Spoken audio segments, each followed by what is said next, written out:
As I paddle out of the Hannibal Harbor, I'm immediately faced with 90,000 gallons per minute coming down that river at about 5 miles per hour. And if you're not playing your cards correctly, you'll end up down in New Orleans before you know it.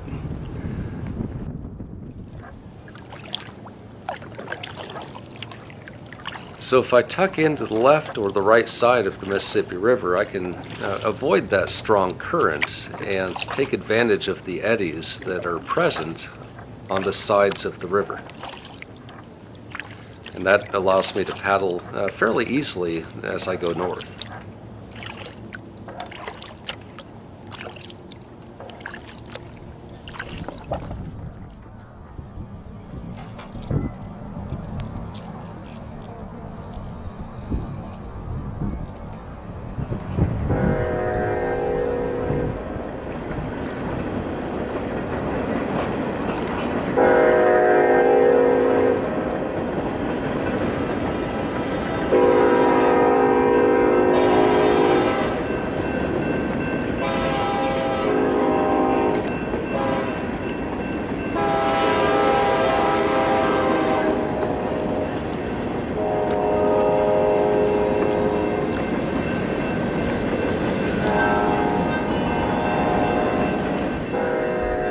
This is the Mark Twain Bridge. It's the replacement for the old bridge.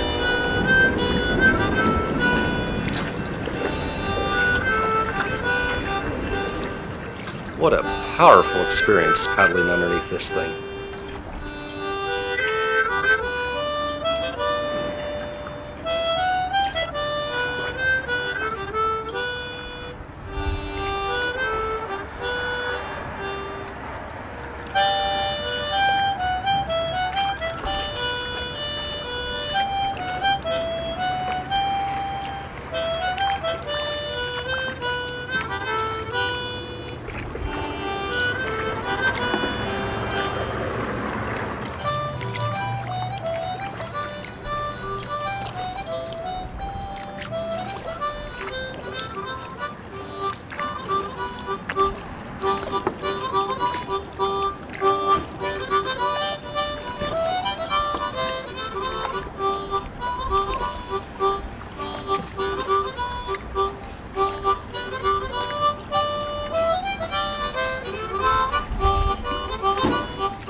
We're now entering Sigler Chute.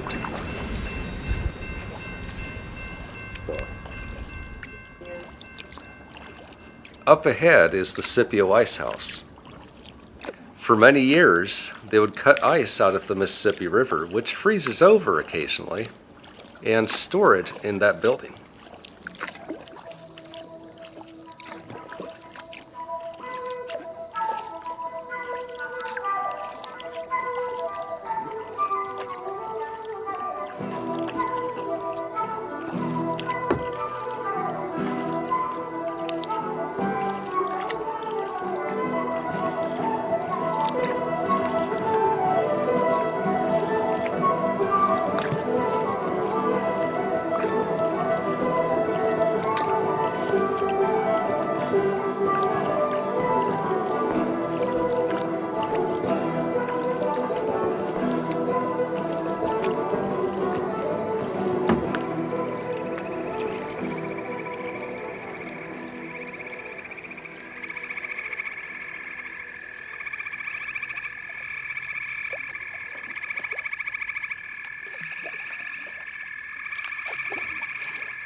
Some of these chutes were utter solitudes.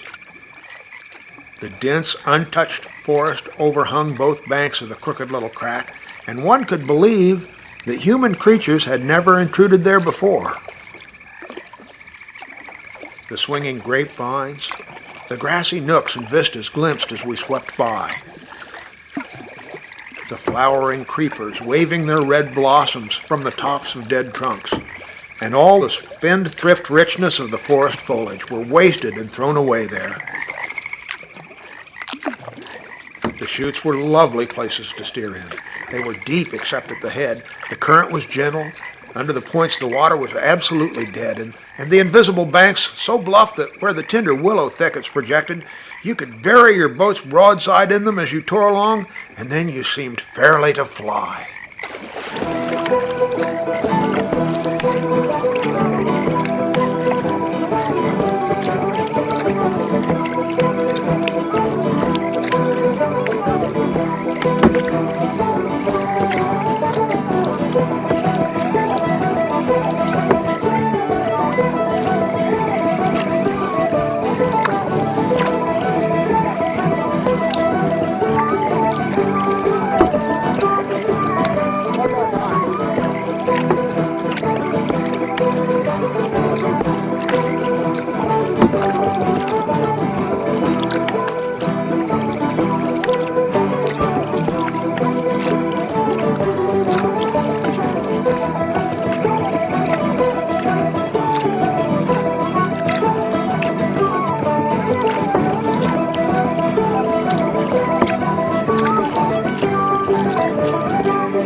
And ahead is Bay de Charles, which is a real narrow chute that's just wide enough to turn this 17-foot kayak around.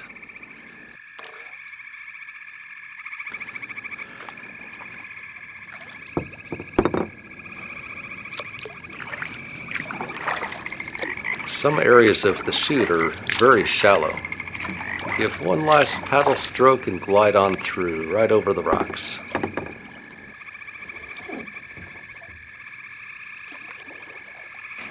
Up ahead is the footbridge. Now, it appears that bridge is low, but today the water is high. You know, most boats won't be able to get under there, but with the kayak there's a trick.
It's amazing to be out here at night on the Mississippi River in a boat I built myself.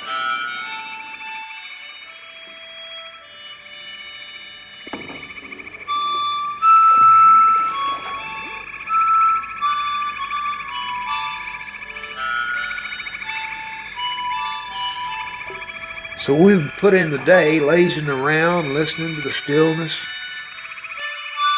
A little smoke couldn't be noticed now. And afterwards, we would watch the lonesomeness of the river and kind of lazy along, and by lazy off to sleep. Wake up and by and look and see what done it. And maybe see a steamboat coughing along upstream, so far off towards the other side you couldn't tell nothing about her, only whether she was a stern wheel or side wheel. Then for about an hour there wouldn't be nothing to hear nor nothing to see, just solid lonesomeness.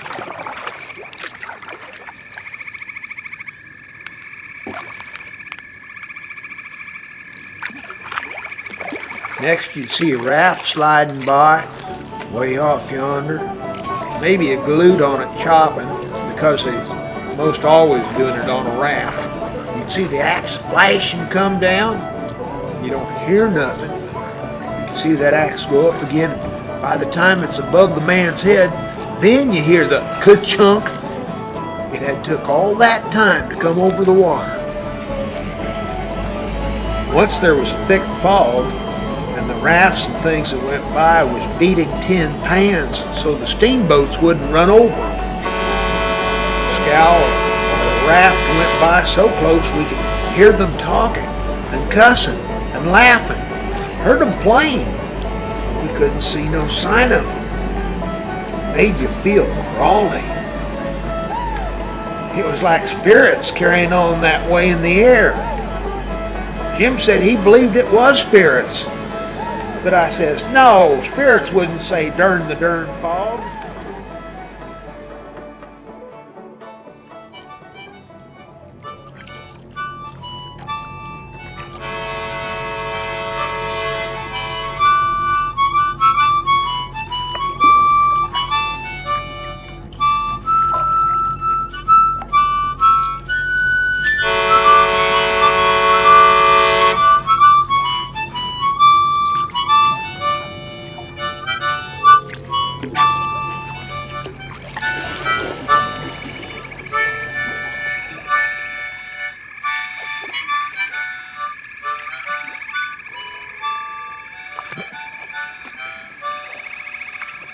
Welcome back.